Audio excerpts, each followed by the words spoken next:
Muy buenas noches, estimados Radio Escucha de TPC Libertaria, La Voz de América. Esta vez, este es un programa más de la serie que titulamos El Cóndor de Latam no se rinde. Todos somos conscientes de la situación que vive Latinoamérica o Iberoamérica en general. Y estamos nosotros contribuyendo seriamente con nuestro pensamiento político, pensamiento social, para contrarrestar la ofensiva de que hemos sido objeto en los últimos 50 años y que hoy día vemos los resultados en todos los países. Voy a pedirle a los panelistas permanentes de este programa que por favor saluden y se presenten para dar comienzo, digamos, al debate. Por favor, Óscar. Buenas noches para toda la audiencia, distinguida audiencia de TPC Radio Libertaria, La Voz de América. Es un honor saludarlos desde Guatemala y poder estar nuevamente con ustedes. Muchas gracias. Sergio. Muy buenas noches a todos los radioescuchas de TPC Radio Libertaria. Mi nombre es Sergio Tapia, soy abogado en Lima, Perú, y me da mucho gusto participar en este programa con otros hermanos latinoamericanos. Gracias. Ricardo Puentes Melo. Muchas gracias, un saludo a todos los que nos están viendo, nos están escuchando. Mi nombre es Ricardo Puentes, periodista, antropólogo. Bueno, pues un honor compartir aquí esta mesa con estos ilustres amigos. Entonces esperamos que la reunión de hoy sea bien productiva. Gracias. Ricardo, te voy a pedir que te acerques más al micrófono porque salió entrecortado, pero se escuchó. Así que ¿Ahí me oyen? Ahí sí. Perfecto. Ningún problema. Carlos Césped. Buenas noches a todos los radioescuchas de ATP de la Radio Libertaria. Yo soy Carlos Césped desde Chile, profesor de Historia, Geografía y Ciencias Sociales y magíster en Ciencias Políticas. Un gusto estar con ustedes para transmitirle nuestro pensamiento sobre lo que está sucediendo en la región. Gracias, Carlos. John. Buenas noches a todas las personas que hasta ahora nos sintonizan. John Campos Benavides es mi nombre, soy abogado chileno, magíster en Derecho, doctorando en chileno por la Universidad del País Vasco y acepto gentil esta invitación de análisis político y académico de la realidad que nos afecta en América Latina. Es un alto honor para mí, les envío un gran abrazo latinoamericano para todas las personas que hasta ahora nos sintonizan. Muchas gracias. Gracias a ti, John. Y nuestra querida amiga Viviana. Buenas noches a todos, Viviana Rodelín desde Argentina. Por supuesto, bienvenidos a quienes nos están viendo y decirles que lo que viene ahora en lo sucesivo son los protagonistas del presente. Así que esperamos todos para escucharnos, para poder analizar y para poder tomar acción en lo... Muchas gracias, Viviana. Bueno, hoy día vamos a comenzar con una intervención de nuestro querido colega, el doctor Sergio Tapia. Muchas gracias. La gran pregunta que está siempre cuando uno quiere hacer algo por su patria, que es fundamentalmente hacer una participación cívico y política, por dónde empezar. Por dónde empezar a hacer el tejido o por dónde empezar a desatar el nudo. Si es que uno tiene viento favorable o está reaccionando a problemas instalados y en debate. Esto me hace acordar a un autor francés, Jean Husset, que desarrolló una experiencia de docencia cívica muy amplia en Francia y que, fruto de sus experiencias, escribió un libro titulado La acción, deber y condiciones de eficacia. Y establecía que si uno desea formular, así como una fórmula de lo que son los elementos de la acción eficaz, debe distinguir 3 elementos o 3 factores a cuidar, que estén bien adecuados. Primero, el hombre o la persona. Segundo, el instrumento de la acción de ese hombre. Y tercero, la circunstancia en la cual va a actuar esa persona. Trasladado esto a un ejemplo pedagógico, el surfing necesita el tablista, la tabla y la ola. No hay surfing si hay una persona con su tabla debajo del brazo y no está frente al mar. No hay surfing si hay un mar con olas fabulosas y hay una persona sin tabla. Y tampoco habrá surfing si hay una tabla solitaria con olas magníficas, pero no hay personas que la manejen. Muchas veces las circunstancias no se saben leer la ola. Muchas veces los instrumentos no se entienden cómo proveerlos, la tabla. Y las más de las veces es que se desperdician circunstancias y se desperdician instrumentos porque no hay hombres preparados para usarlas. Justamente una propuesta para la formación con espíritu cívico o como acción política es la herramienta de la formación de las personas, no con un sentido teórico, universitario, académico, sino con un sentido de practicidad, formación para la acción. Y esa formación para la acción se puede llevar muy bien al terreno de la práctica, precisamente en base a 2 instrumentos.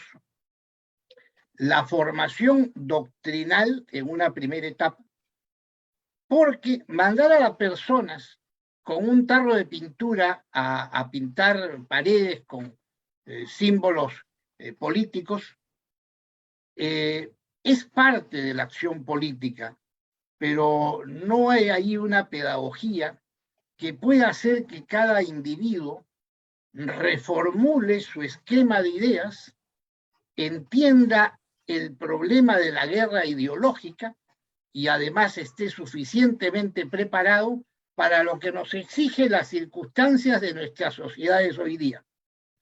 Hoy día carecemos de tropas regulares en nuestras banderas, en nuestros principios, en nuestros sistemas doctrinales que nos unen.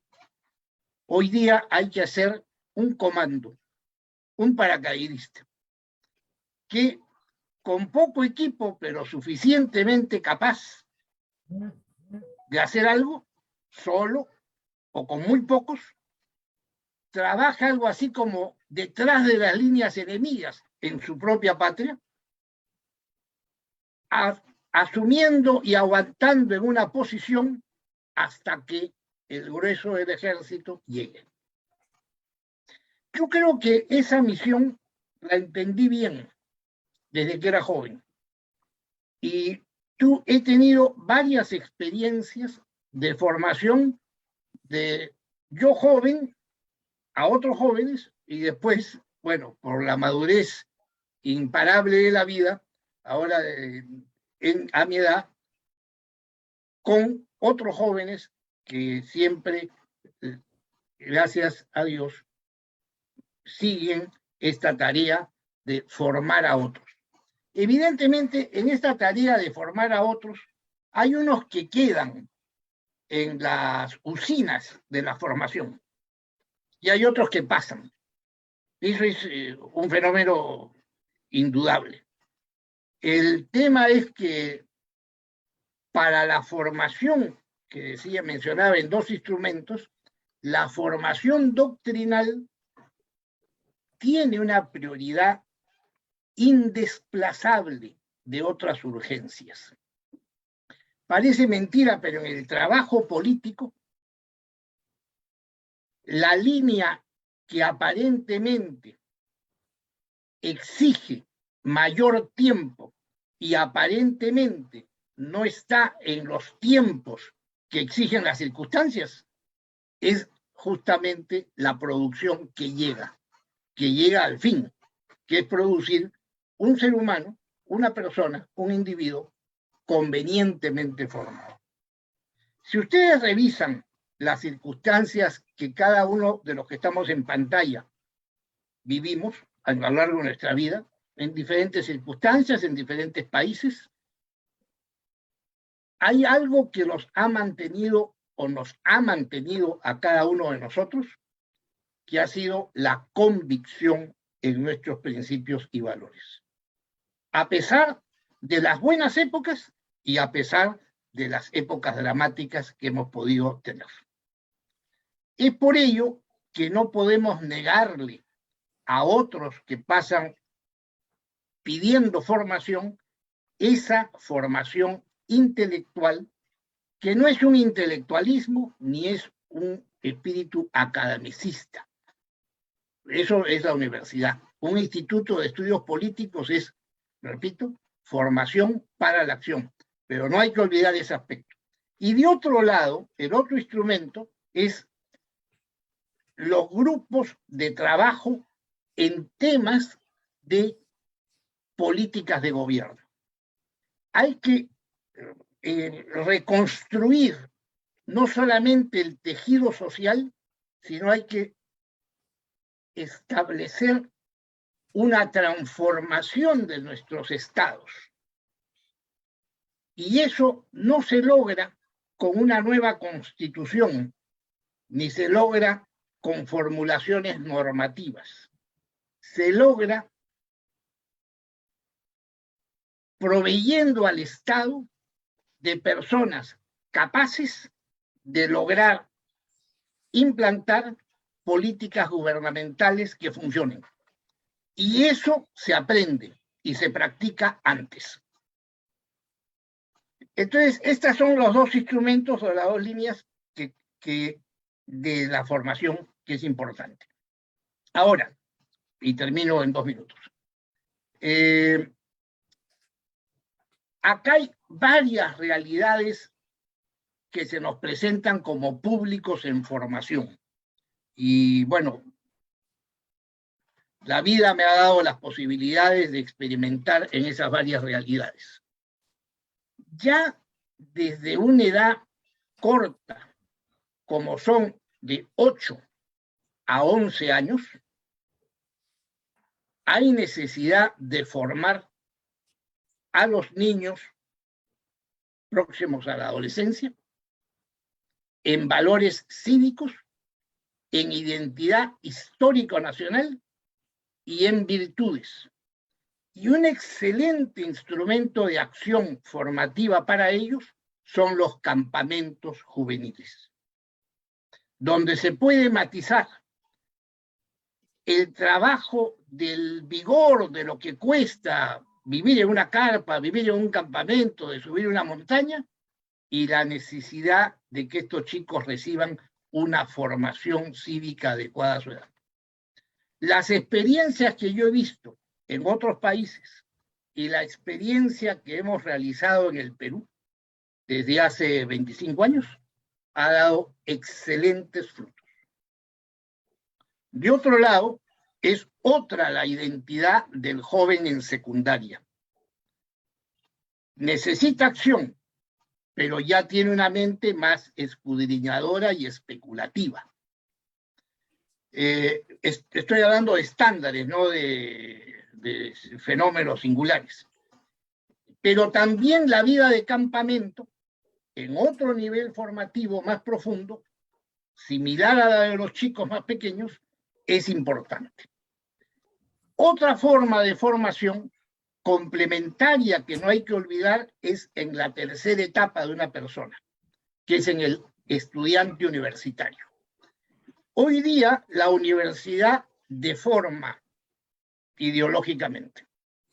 En los grados de subversión de la universidad hemos pasado de degradaciones desde la universidad como casa de estudios universales, restándole la visión de una formación verdaderamente objetiva y científica.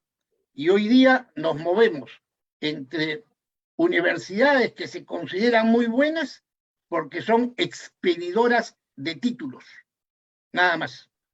Y las que consideramos muy malas porque son campos de ideologización y de adoctrinamiento tipo leninista. Pero ninguna de las dos son buenas. Una universidad no solo es expedidora de títulos. Ahí está entonces un gran tema por desarrollar, los estudios paralelos a los universitarios. Es interesante recoger la experiencia europea de los colegios mayores. O sea, alguna forma de que, no necesariamente de internado, pero sí alguna forma de trasladar al alumno universitario al ambiente formativo fuera de su casa, institucional, para darle las condiciones externas para sus estudios, y eso también hubo una muy buena experiencia de parte de un gran amigo mío que desarrolló un programa durante 20 años que empezó dándole a los chicos universitarios espacios de tranquilidad que no lo podían tener en sus casas, pero además les daba formación adicional, que no las daba a la universidad tampoco. Entonces, hacía un subsidio, una suplencia, entre lo que no le podía dar la casa, ahora de pequeños departamentos, y que no había el silencio para el estudio universitario, como también lo que no daba la universidad. Y por último, si bien Platón dice que la educación del adulto es la ley, bueno, de acuerdo a la crisis de valores que tenemos, hay una crisis de la juridicidad. Y por lo tanto la ley a veces deforma y no forma a los ciudadanos. En consecuencia, yo creo que también los programas para ciudadanos adultos son importantes. Y esto lo hace ver, por ejemplo, las experiencias que ha habido en pandemia en los últimos 2 años en todo el mundo. Catapultó y hizo descubrir esta vía de hacer mucha actividad de seminarios, foros, conferencias, por la vía de las redes, por el Zoom, etcétera, que además permite hasta reuniones internacionales sin tanto gasto en logística como se acostumbraba antes de la pandemia, ¿no? Acá estamos hablando de Centroamérica, de Chile, de Estados Unidos, de Perú, y perfectamente comunicados en tiempo real.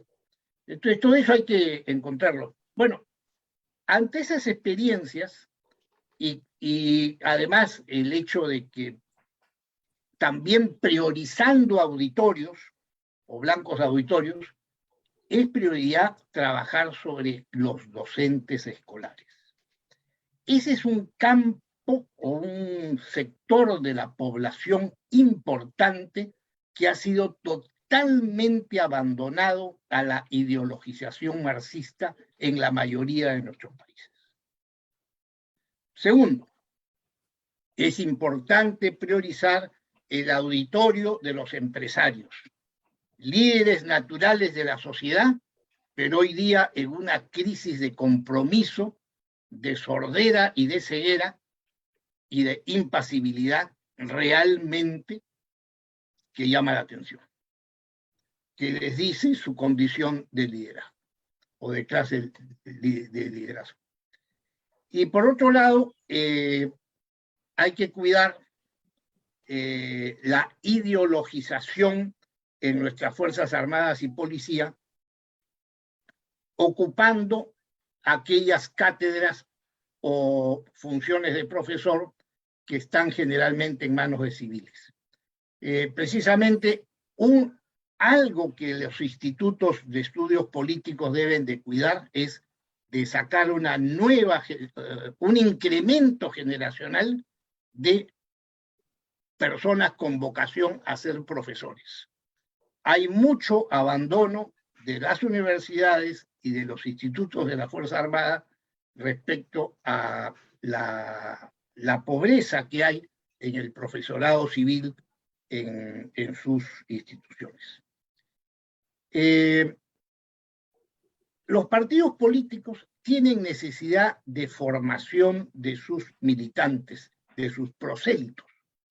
A veces la constitución de un instituto de estudios que se presente con una imagen no partidaria, sino con una imagen seria de institución formativa, puede armar alianzas con los partidos para suplir en aquellas cosas que no son ideológicamente de la singularidad de un partido, sino de lo que todo ciudadano con disposición a participar activamente en el país, en su país, debe saber y debe conocer. Esos son los rasgos fundamentales en que yo quería plantear un intercambio de pareceres, y esto nosotros en el Perú lo hemos hecho a través de diferentes nombres en diferentes años.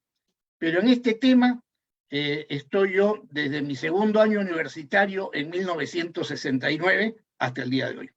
Y hace pocos meses acabo de fundar un instituto que va a dar respuesta a las nuevas circunstancias de mi país, y no lo he hecho con amigos contemporáneos míos. Todos los que me acompañan, yo soy el doble de la edad de ellos. Y este instituto es el Instituto de Estudios Políticos. Entonces hay un recambio generacional que yo deseo dejar mi experiencia y mis conocimientos en una nueva generación muy comprometida para llevar este instituto.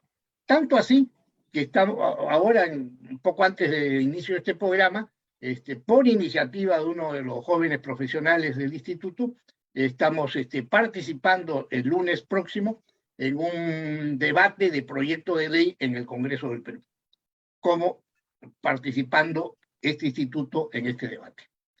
Entonces, eso nos hace actuales, aportando cosas concretas, y evidentemente hay que ser plásticos, ¿no? Hay muchas demandas de diferente naturaleza y de diferentes trabajos que hay que atender, pero cuando uno se mete a servir al país, así es. Gracias. Muchas gracias, Sergio. Muy clara tu exposición. Me gustaría escuchar a John Campos cuál es su visión, si es que concuerda con lo que dice Sergio o tiene un aporte complementario. John, por favor. No, sí, muchas gracias. Obviamente le tengo que concordar porque ahí estuvo el virreinato, entonces nosotros éramos una pobre capitanía, así que es mucho más importante lo que ocurra en Lima que lo que ocurra en Santiago. Yo comparto plenamente lo que dice nuestro amigo don Sergio Tapia. Yo creo que hay que centrar la formación política en la persona humana, ¿ya? Es muy importante. Este desafío de que podamos generar, estaba pensando recién, un instituto de formación política por cada país, ¿ya? Que preste un servicio en cada país, pero como una forma de hacer mucho más eficiente la economía procesal y acortar los tiempos. Nosotros, los que estamos aquí, más otros integrantes más, nos deberíamos repartir en la formación o en los cursos en los distintos institutos de formación política de los distintos países, ¿ya? Para que hay una línea de conducción, una línea de formación. Sería importante, por ejemplo, que en Argentina, Guatemala, en el caso de Chile, u otro país más, ¿no es cierto? El Perú, que ya lo tiene don Sergio, estuvieran estos centros de formación política, ¿ya? Vigentes, que estén funcionando. Y nosotros nos vamos repartiendo en distintas cátedras o en distintos temas a propósito en cada país. Entonces vamos generando un pensamiento más o menos uniforme, común, ¿ya? No digo que pensemos todos igual, ¿ya? Pero un pensamiento doctrinal, porque en el fondo todos los que estamos acá tenemos un diagnóstico, ¿ya? Y creemos en la persona humana, creemos en la cultura occidental, creemos en el Estado, las instituciones, todos creemos en la capacidad que tienen las Fuerzas Armadas, que son importantes y que son el sustento de la idiosincrasia, ¿no es cierto?, de nuestros pueblos, que ellas son signos de unidad, que son signos, ¿no es cierto?, de la tradición. En ellas encontramos la historia. Nuestras Fuerzas Armadas en nuestro continente son esencialmente republicanas, etc. Entonces, todos esos temas nosotros ya los compartimos, ya tenemos el diagnóstico, como decía don José Raúl. Yo creo que un propósito que podemos hacer es esto: centrar este centro de formación en la persona humana, volver a los orígenes, a la filosofía, volver a la historia de nuestros pueblos. Eso es muy importante. Cada centro de formación política tiene que tener una rama especial de la historia del Perú, la historia de Argentina, la historia de Chile, la historia de Guatemala. Ahí está nuestra identidad, lo que siempre hemos sido, lo que somos y lo que vamos a hacer. Yo nací chileno y voy a morir chileno y espero aquí encontrar la vida eterna en esta tierra bendita que Dios permitió que yo naciera. Entonces, yo creo que hay que la filosofía, volver a los temas de la teología, recuperar, ¿no es cierto?, la tradición de nuestras Fuerzas Armadas, la historia nacional, es muy importante. Hay dos figuras que a mí me llaman poderosamente la atención, porque yo antes de ser abogado, bueno, nadie es perfecto, yo antes de ser abogado estudié teología, bueno, ahí pensaba, en el derecho no se piensa tanto, pero hay dos columnas vertebrales que son muy importantes en nuestro pensamiento. Si bien es cierto, tenemos a Aristóteles y a Platón, tenemos a San Agustín y a Santo Tomás. Son columnas vertebrales. Si nosotros somos capaces de sostener este desafío que tenemos para recuperar el alma de nuestros pueblos, los tenemos que cimentar sobre columnas que son inclaudicables del punto de vista en el tiempo. Nadie ha superado nunca ni a Aristóteles ni a Platón, por más que quieran inventar nadie, ellos son la base del pensamiento. Y nadie ha inventado una cosa nueva entre San Agustín y Santo Tomás. San Agustín cristianizó a Platón y Santo Tomás lo hizo con Aristóteles. Y hoy día tenemos una formación naturalista. Quieran o no quieran, nuestro mundo se mira bajo la figura de Santo Tomás y sobre Aristóteles, ¿ya? Por más que inventen filósofos nuevos, no, eso nunca va a ocurrir. El pensamiento es y ya está establecido. Yo diría, nuestros centros de formación política o institutos tienen que estar centrados en la filosofía, la teología, la historia, la tradición y la característica de nuestros pueblos. Yo, por ejemplo, generé un programa que se los pongo a ustedes a disposición sobre sociología militar. ¿Qué sostengo yo? Hay una especie de nebulosa en la historia nuestra que considera que las Fuerzas Armadas están ligadas siempre a temas de golpes de Estado, dictaduras, etc. Las Fuerzas Armadas de nuestros países son esencialmente democráticas y republicanas, porque en el origen de todos nuestros pueblos, gracias a las Fuerzas Armadas incipientes de cada uno de nuestros pueblos, se logró la independencia, y junto con la independencia vino la república. Eso es un dato de la causa, es así, ¿ya? El señor Grau en el Perú y don Arturo Prat en Chile no eran ni scout ni bomberos, eran marinos. Entonces, no hay que desconocer la historia, ¿ya? Entonces, recuperar eso. Yo les pongo a vuestra disposición ese programa que yo tengo un seminario, tengo un curso de sociología militar, tengo pensado hacer un diplomado en sociología militar. Ahora, si estos institutos que ustedes tienen en sus países me piden colaboración para que generemos un diplomado, un curso, un seminario certificado como corresponde sobre el nuevo rol que las Fuerzas Armadas tienen, yo encantado de colocarme a vuestra disposición. ¿Qué es lo que yo sostengo? que cuando todo esto se decaiga, cuando todo esto se termine en América Latina, esta borrachera populista, las únicas instituciones que van a quedar de pie son las Fuerzas Armadas. Eso es lo que yo sostengo en mi teoría. Siempre ha sido así. Lo que hacen los gobiernos son utilizar a las Fuerzas Armadas, pero las Fuerzas Armadas son permanentes y los gobiernos son transitorios. Entonces, hay que recuperar el alma de nuestros pueblos, y el alma de nuestros pueblos y la tradición está en nuestras Fuerzas Armadas. No hay que abandonarlas, hay que cuidarlas y formarlas. Y yo sostengo en este curso de Sociología Militar que a los uniformados hay que entregarles nuevas herramientas. La guerra ya no es el tanque ni el infante que se mueve. No, no, no. Hay guerras híbridas, hay otros conflictos, son otros enemigos. Hay que formarlos en temas políticos, sociales y económicos, porque ahora hay otro tipo de desafíos. Yo, generosamente y con el cariño que ustedes me han dispensado en esta invitación, me pongo a vuestra disposición.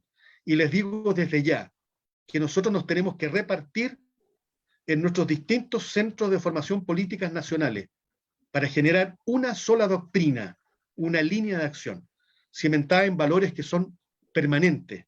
Al final, los valores permanentes están cimentados en la presencia que nosotros consideramos que el ser humano es singular, particular e irrepetible, porque hemos sido creados a imagen de Dios. Cuando Dios creó a cada uno de nosotros, rompió el molde. Por lo tanto, somos seres inagotables en la diversidad, ¿ya? Y eso es maravilloso. Si nosotros logramos transmitir la grandeza del ser humano a partir del creador, nosotros vamos a lograr el objetivo superior, que las personas vuelvan a creer en su propia dignidad, en su libertad.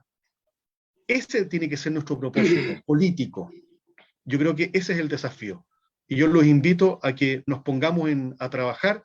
Tenemos el diagnóstico, como decía don Luis Raúl, ya sabemos el desastre que tenemos, no hay tiempo que perder. No nos vaya a pasar como San Agustín, que al final de sus días dijo: oh verdad siempre antigua y siempre nueva, que tarde te he conocido. Que no se nos pase esa oportunidad. Tenemos un mensaje maravilloso que transmitir. La única doctrina que puede cambiar la humanidad y al hombre es el cristianismo. No existe otra. Para eso también tenemos que recuperar la iglesia, lo mejor de la iglesia y su tradición. Hay que volver al origen.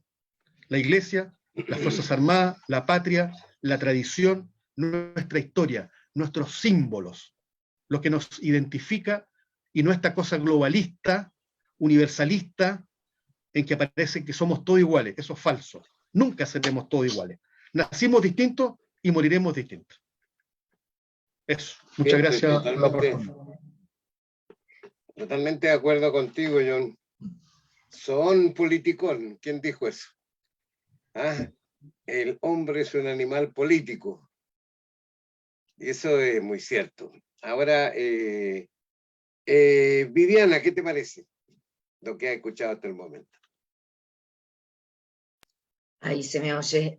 Bueno, lo que decía John, recuperar el alma de nuestros pueblos y ver por qué nos pasó lo que nos pasó. Mucha gente se lo está preguntando ahora en estos 2 años, por qué estuvimos sometidos a esta ingeniería social aceleradamente a partir del año 2001, toda esta ingeniería social de Naciones Unidas, que, bueno, esto hay que reconocerlo de tal manera, y el proyecto globalista que empieza con la caída del comunismo.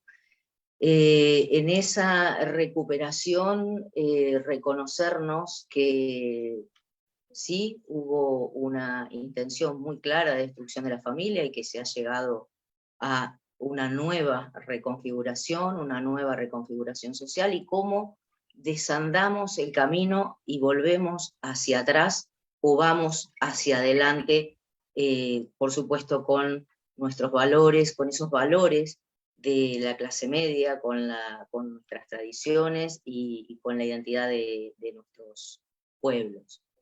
El tejido social obviamente está absolutamente roto. Tenemos que reconocernos que vivimos hacinados, no conocemos ni siquiera a nuestros vecinos, hemos perdido hemos perdido la calle, hemos perdido las veredas, hemos perdido todo. A partir de ahí, empezar a construir. Con muy poco se puede hacer muchísimo, desde la vecindad. Tenemos que empezar a reconstruirnos de esa manera y reconocernos en esos valores y convertirnos y volver a la tribu, de algún modo. Es la única manera que vamos a tener. A partir de ahí, ver qué es lo que queremos conservar de un sistema que para mí, en lo personal, está caído, y qué queremos construir hacia el futuro, porque es el sistema el que nos trajo hasta acá. Y lo que no sabemos es si el propio sistema nos está autodestruyendo para construir una transición hacia otro. Pero en el medio tenemos esa oportunidad de construir nuestra propia realidad. Creo que es una oportunidad que jamás la tuvimos. Entonces, aprovecharla y poner en valor justamente al humano, poner en valor lo que hemos perdido y hemos cedido básicamente en estos últimos 20 años. Yo quiero comentarles, y sobre todo a la audiencia, dejarles como una inquietud, como para que lean, son muy pocas páginas, y lo pongo después a disposición de la radio, un libro que es el proyecto mundialista del coronel Zaineldin. El coronel Zaineldin integró el movimiento Cara Pintada, reivindicando el accionar de las Fuerzas Armadas en la lucha contra la subversión, y él fue agregado militar en Panamá en los años 80. En ese momento una embajadora, no embajadora, era una funcionaria de la Cancillería Argentina, asistió a una reunión donde expusieron los planes para las Fuerzas Armadas en Latinoamérica. Esta funcionaria se alertó tanto que lo llamó a Zaineldin en ese momento, allí en Panamá, él no participaba en esta reunión, y poco tiempo después ella falleció.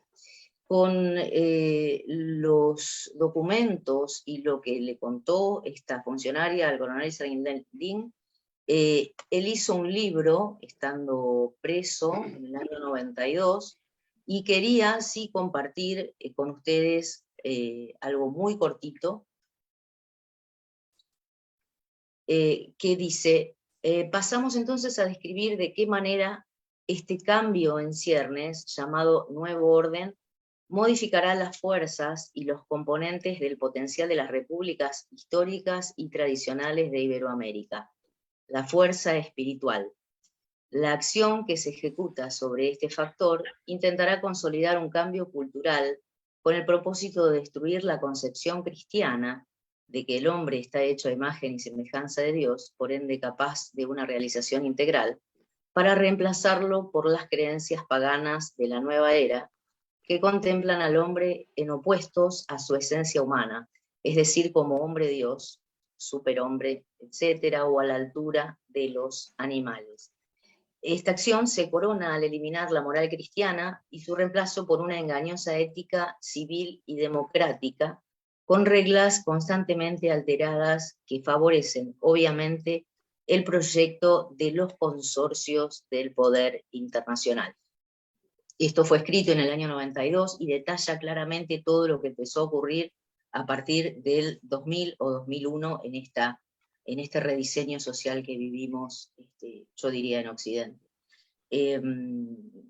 Dejo el link en la radio para que lo puedan leer.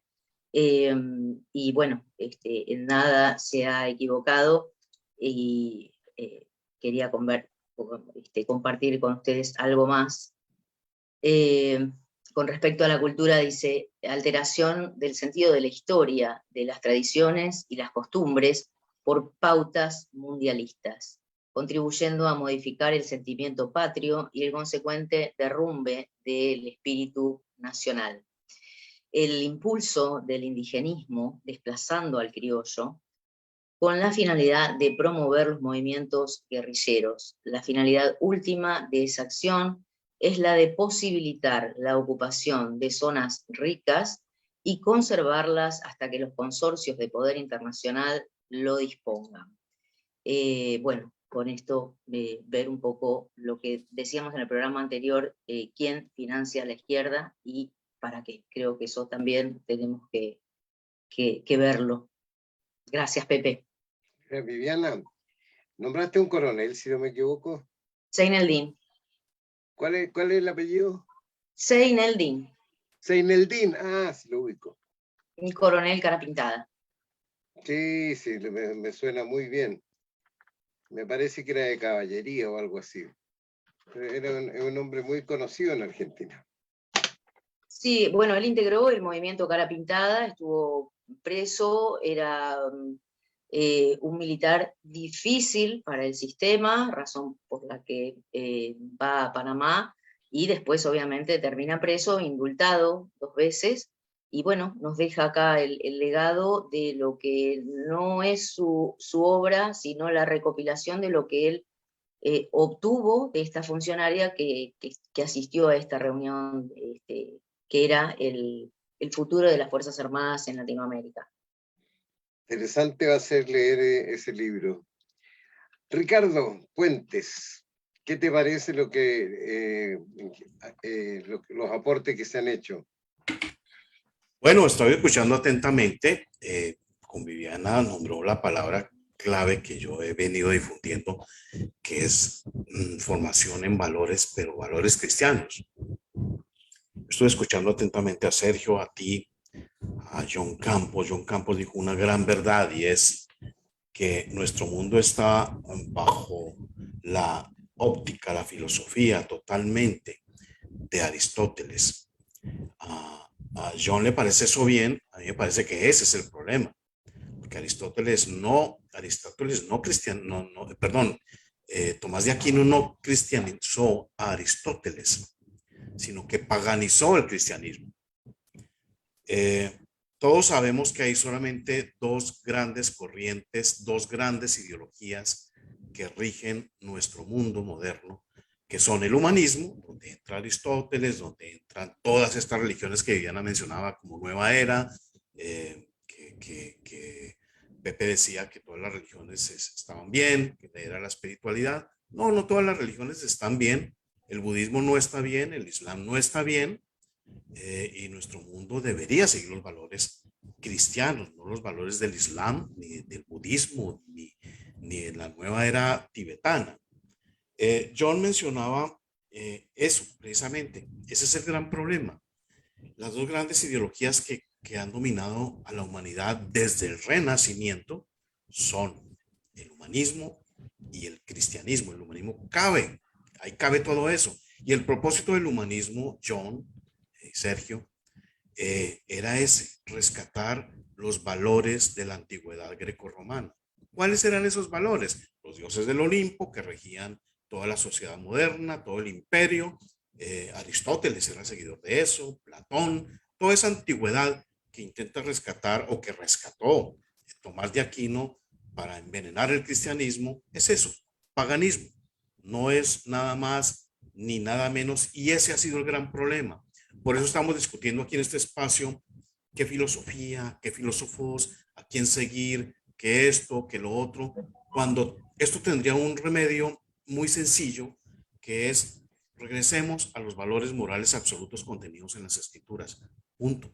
No necesitamos a Tomás de Aquino, no necesitamos a Agustín de Hipona, no necesitamos a Hitler para que nos enseñe o nos traduzca o nos interprete las enseñanzas de las Escrituras, sino que solamente tenemos que coger la Biblia y leerla. No es absolutamente nada más.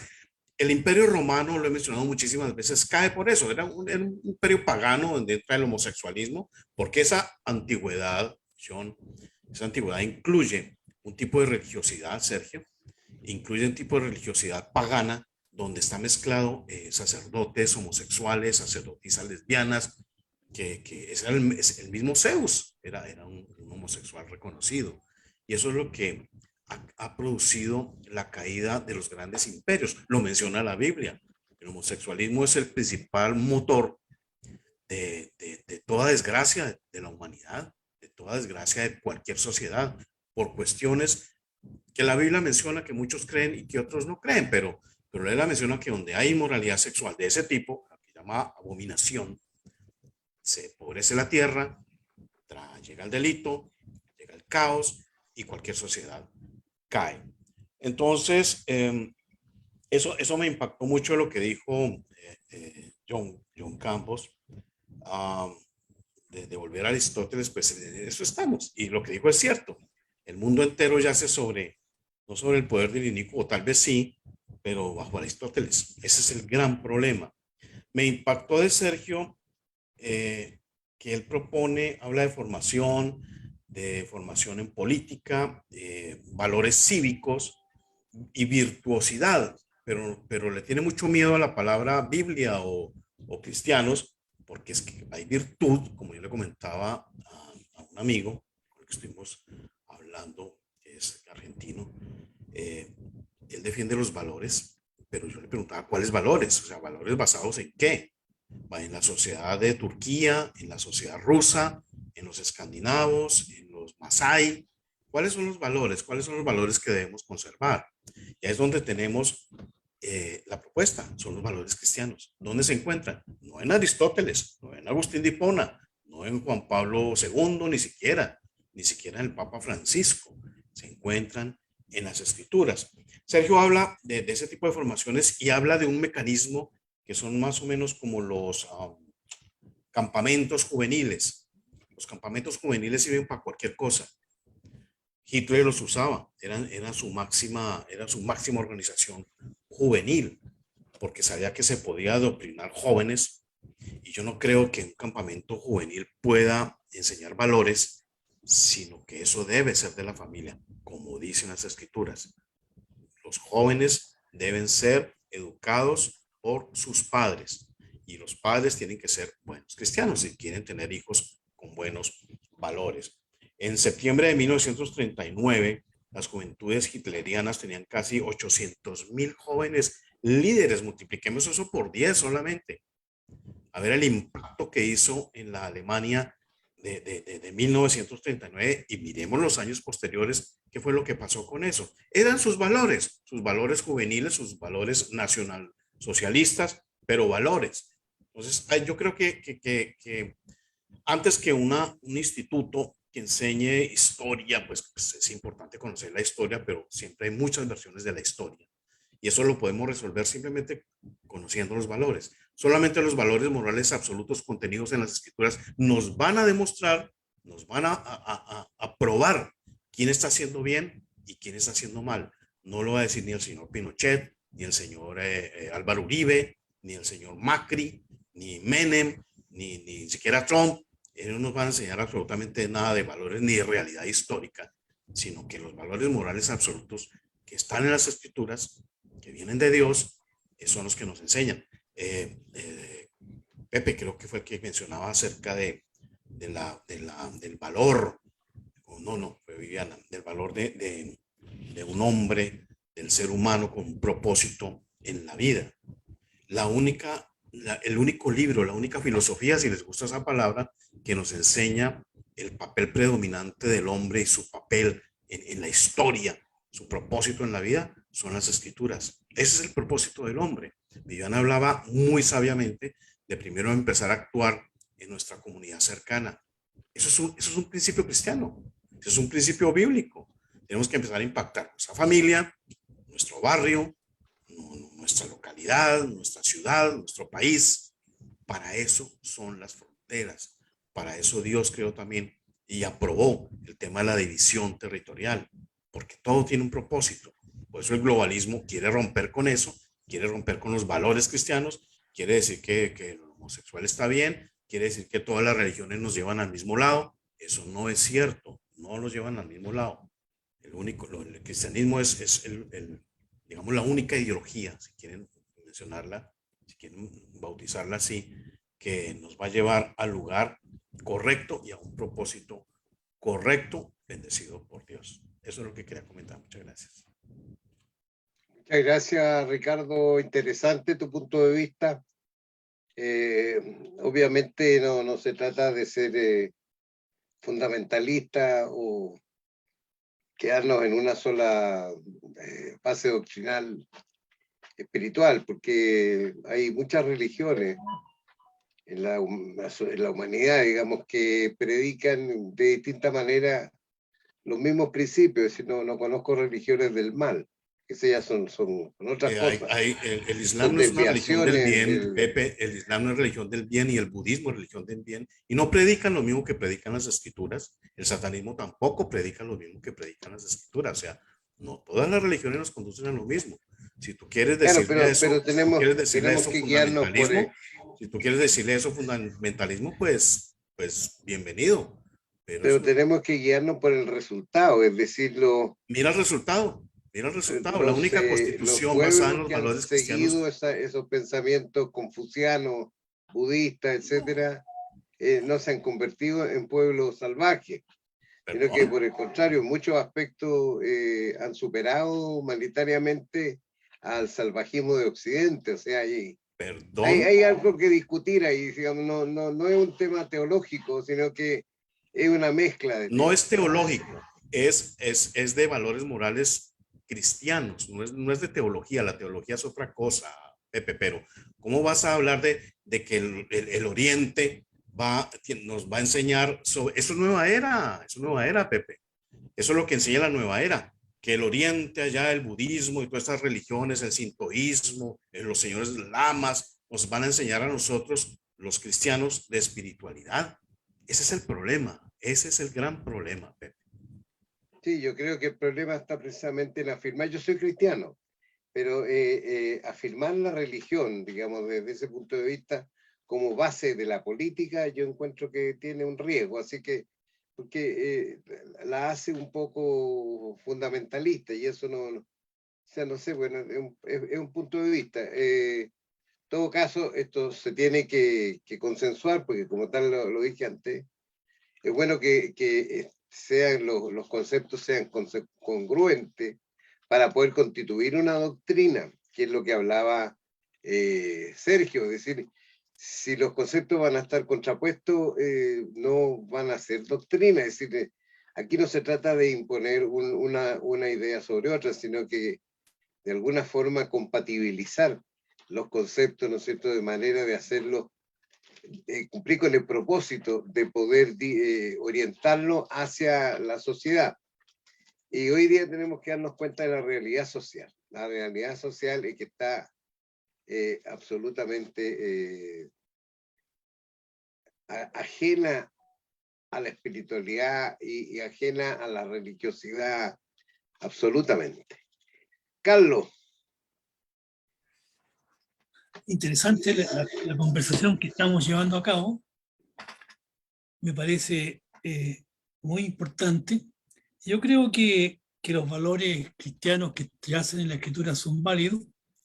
Sin embargo, la reflexión filosófica que hace Tomás de Aquino es muy importante en cuanto le aporta al cristianismo un sistema lógico que le permite entonces precisar y mirar la sociedad y mirar los acontecimientos humanos a partir de una lógica. Él establece las causas eficientes, las causas materiales, las causas formales y una serie de tipos de causalidades que permiten al hombre ver el mundo de una manera diferente e interpretar los hechos humanos en base a estas causalidades. Por lo tanto, es muy importante porque el hombre es un ser situado, está preso de dos preconceptos que son el tiempo y el espacio. Y por lo tanto, entonces, para poder entender los acontecimientos humanos tenemos que mirarlos desde varios puntos de vista. Primero, el mundo conceptual. Todas las políticas que se generan en el planeta tienen conceptos, tienen una explicación, tienen premisas, tienen principios. También las políticas tienen un momento histórico en que se desarrollan. No se desarrollan en el aire, se desarrollan en un momento de la historia. Y los procesos políticos tienen tiempo. Por eso que hablamos tiempo coyuntural, tiempo de crisis, etc. También en el punto tienen un procedimiento, es decir, tenemos un eje procedimental que explica cómo acontecen los hechos. Entonces, cuando se genera una ley o se genera una política pública que hablaba Sergio, esta política pública tiene ciertos procedimientos, ¿cierto? Pasa primero por un equipo técnico, se propone a nivel de ejecutivo, se lleva al Congreso, se aprueba como ley y se echa a andar entonces la política pública. Todo, entonces estamos siempre en estas variables y ese aporte, sin duda, esa lógica de pensamiento es producto de la filosofía que plantea Tomás de Aquino. Tomás de Aquino lo único que hace es reflexionar sobre los valores cristianos y llevarlo a una etapa de reflexión filosófica, pero no se escapa de ahí. Aristóteles, sin duda, es un personaje muy interesante, pero es ateo. Es materialista. El concepto de desarrollo que tiene es sacado de la botánica. Toda plantita, nosotros tiene una semilla, que es un concepto preconceptual, tiene un desarrollo que es irreversible y tiene un fin predeterminado. Esa es la forma en que ve la historia, ve los acontecimientos humanos Aristóteles. ¿Qué es lo que hace Santo Tomás? Le pone un punto de vista nuevo en el sentido de que coloca el concepto de persona humana que no tiene una semilla única, no tiene un desarrollo irreversible, ni tiene un fin predeterminado. Como está hecho a imagen y semejanza de Dios, es el reino de la libertad y puede reorientar su vida en cualquier momento porque es capaz de adoptar en forma libre una escala de valores libremente adoptada y vivir en un compromiso responsable. Por esa razón, yo encuentro de los planteamientos que ha hecho nuestro amigo John Campos, es la base de todo el constructo político que podemos desarrollar. Es decir, el concepto de persona como eje de nuestra visión y tener la capacidad de adoptar o comprender los fenómenos políticos a la luz de diferentes técnicas. Aquí no hay que tener miedo. Si uno se pone los lentes de la filosofía atomista, va a ver el mundo en 4 causalidades. Lo va a ver en una visión temporal, en una visión procedimental y en una visión conceptual. Y a partir de esa figura podrá generar escenarios futuros, analizar una serie de elementos que le van a dar instrumentos para adelantarse a los acontecimientos. Pero si lo ve uno de la fenomenología, ¿no es cierto?, a través del estudio de casos, ¿qué es lo que va a determinar esto? Que uno va a estudiar el caso de Venezuela, el caso de Nicaragua, el caso de Guatemala, el caso del Perú, el caso de Bolivia. Va a buscar los elementos que coinciden o que son semejantes y cuáles son diferentes en este estudio de casos. Y va a arrojar una nueva luz al conocimiento. Y van a poder plantearse nuevas hipótesis, nuevos escenarios. Entonces, yo creo que hay visiones que se están aportando en el mundo de las ciencias que permiten entonces enriquecer la visión que podía tener Aristóteles, que podía tener Tomás de Aquino y que ha tenido la visión tomista a lo largo de la historia. No son contradictorias, son complementarias. Es como decir la vaca es negra y tiene manchas blancas, o es blanca y tiene manchas negras. No.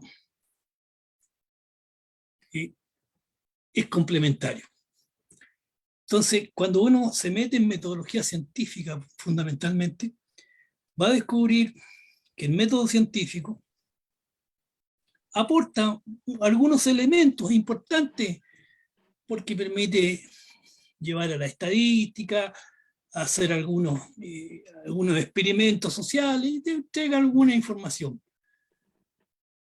Pero lo que mejor aporta en el área de las ciencias sociales son los métodos cualitativos, en los cuales uno va a analizar lo que te está aportando la realidad de ese país, cuáles son los elementos que esa realidad tiene. Y en este sentido, yo le encuentro que John Campos ha señalizado, y también lo planteaste tú, José, en términos que estamos viviendo la peor crisis política que tiene América Latina. Y entonces a mí me pareció interesante, bueno, ¿qué es lo que es la crisis? Pues, conceptualmente. Y me di cuenta de que hay que ser muy delicado en el marco conceptual. En primer lugar, crisis significa, viene también de la medicina este concepto, en el cual una persona pasa de un estado a otro. En el caso de la medicina pasa de la crisis, ¿no es cierto?, de una enfermedad a otro estado, que es la muerte. De un estado natural a otro estado natural. No sería crisis, por ejemplo, el cambio de color de las hojas de los árboles, porque no hay un cambio natural, sino que simplemente es la evolución de una misma naturaleza. Pero sí, el paso de la muerte, de la vida a la muerte, es un cambio de naturaleza. Bueno, cuando aplicamos esto en política, lo estamos aplicando en forma analógica. Estamos pasando de un estado político, social, a otro estado diferente, como lo fue en la Revolución Francesa, que pasó de un sistema monárquico a un sistema republicano. Bueno, si lo enfocamos nosotros en la crisis de América Latina, lo que estamos viviendo es la búsqueda del poder para producir un cambio de naturaleza político, de un estado democrático a un estado totalitario. Fíjense que en estos últimos días la Convención Constitucional han planteado la abolición de todos los poderes del Estado y reemplazo por una sola autoridad, que tiene el poder judicial, el poder legislativo y el poder ejecutivo. Es decir, una dictadura. La nacionalización de todos los recursos mineros. La abolición de la propiedad privada. Es decir, estamos pasando de un sistema a otro sistema. Es evidente que aquí hay un exceso y hay estupidez e ignorancia en esta gente. Pero se está llevando esto a una crisis mayor. Entonces, ¿qué es lo que es la crisis? Ya sabemos, un cambio de estado. Y me puse a estudiar y me di cuenta de que la crisis tiene diferentes fases. No hay una sola fase. Hay una fase que es de antecedente, hay una fase de definición de la crisis, hay una fase de desarrollo de la crisis y finalmente una fase de consolidación de un nuevo estatus. 4 fases. Pero no hay un solo principio, una sola ley o una sola causa que atraviesa estas 4 fases. Cada fase tiene sus propias características. tiene sus propios, se pueden explicar a partir de distintas teorías, pero no hay una sola teoría que las explique. Nosotros estamos viviendo en Chile la tercera fase, la fase del desarrollo de la crisis, en el cual se plantean valores contrapuestos. Y estos valores contrapuestos se quieren plantear en una constitución política para reordenar el sistema de poder político. Y esto implica, caballeros, que son tal las diferencias de valores que hay y de conceptos, que va a llegar un punto en que hay valores que no son negociables. Por ejemplo, el derecho a la propiedad privada, el derecho a adoptar una religión libremente, el derecho de los padres a educar a sus hijos. Hay una serie de derechos básicos que esta gente está pasándolos a llevar simplemente. Y eso no es negociable. Porque muchos de estos derechos son anteriores al Estado. El derecho a la vida. El derecho a la vida no puede ser votado en un Congreso si es anterior al Estado. Es inaceptable, no negociable. Y eso nos lleva a una crisis, a una ruptura que tarde o temprano va a llegar. Ese es el escenario más trágico que podamos tener. Pero todo marcha en ese sentido. Yo creo que los planteamientos de John son sinceramente valiosos. Aquí en Chile, yo creo que el último recurso que tenemos para defender la libertad son nuestras Fuerzas Armadas. Y lo que hay que cuidar es que no sean infiltradas. Porque ya se pretendió el año 73 con la Unidad Popular infiltrar las Fuerzas Armadas, que fue descubierto oportunamente. En esta situación yo creo que tenemos un mayor peligro.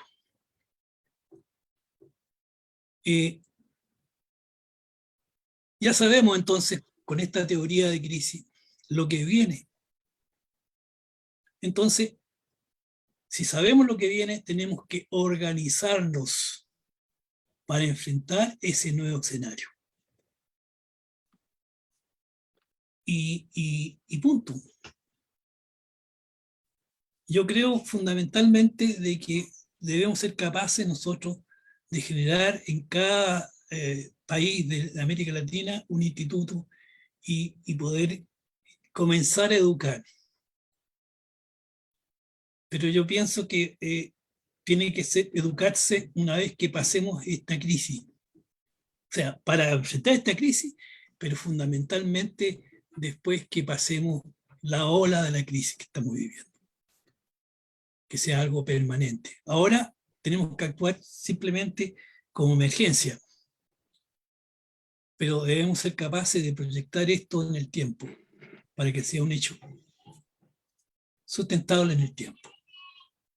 Esa es mi opinión, José. Muchas gracias, Carlos. Muchas gracias. Muy interesante tu punto de vista. Don Ricardo Puente me pidió una intervención cortita porque quiere explicar algo, por favor.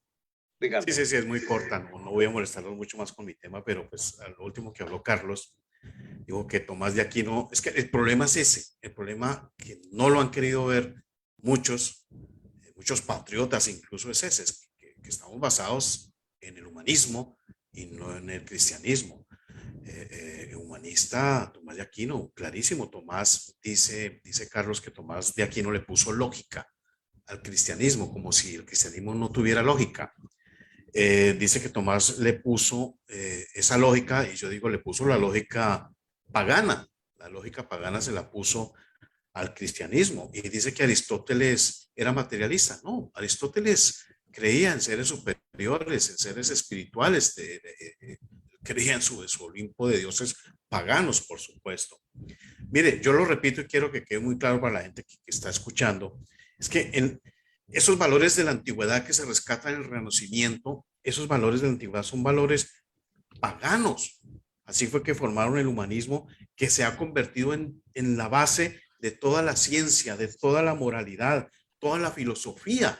Desde entonces, aquí por ejemplo tenemos que la Revolución Francesa la estamos adorando, pero la Revolución Francesa es basada en filosofía humanista.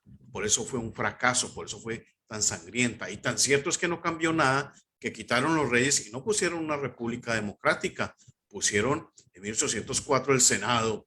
Dice que Napoleón debería ser el emperador con sucesión genealógica, o sea que sus hijos iban a ser emperadores. No cambió absolutamente nada, porque estaban basados en el humanismo, no en el cristianismo, como fue la Constitución, por ejemplo, de los Estados Unidos. Entonces, ese humanismo que rescata los valores de la antigüedad, está rescatando, por ejemplo, esos valores de estos dioses, que eran valores de una sexualidad libre. Es que ahí está el peligro, de una sexualidad libre, que además seguía el ejemplo de sus dioses, y que esto daría por terminados todos los problemas sociales, dar libertad al individuo, a que siga la naturaleza, la ley natural que decía Platón, donde que debían coger a todos los niños y meterlos en un campamento como el que propone Sergio, en un campamento, y que allí en el campamento que dieran libertad a la ley natural. Entonces iban a dar el homosexualismo, se iba a dar muchas cosas, y que eso estaba bien,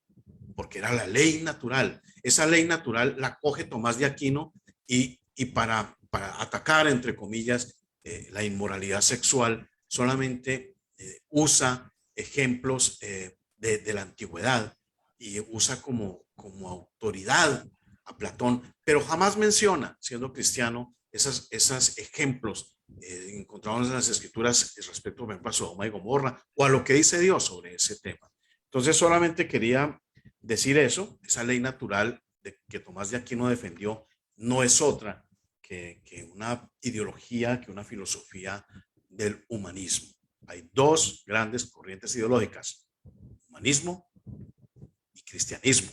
Y Tomás de Aquino y todos sus seguidores, Platón, Aristóteles, etcétera, todos los seguidores de ellos son humanistas. Muchas gracias.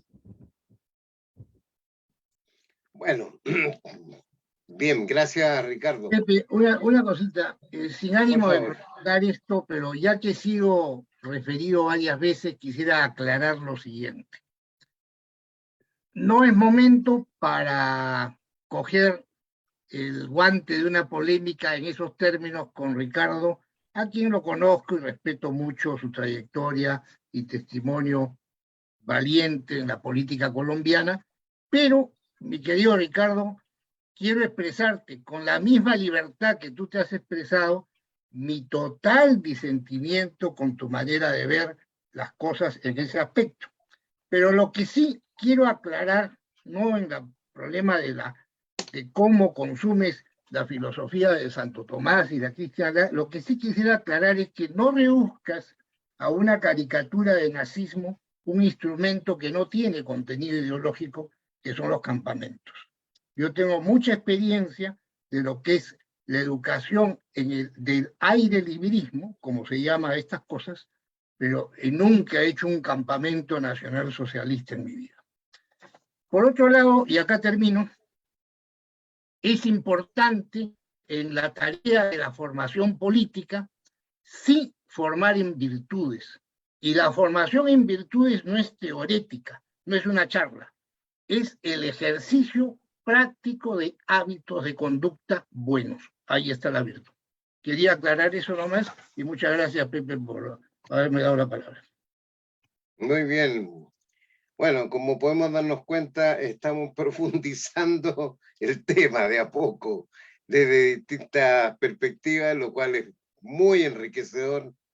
Si me permitís, Pepe, antes de despedirme nuevamente para todos, solo quería comentarles que de parte del Departamento Técnico de TPC nos están reportando que esta audiencia, este programa tuvo una audiencia de 546,000, perdón, 5.465.768 escuchas. Entonces yo creo que es un éxito y creo que lo vamos a seguir replicando en futuros programas.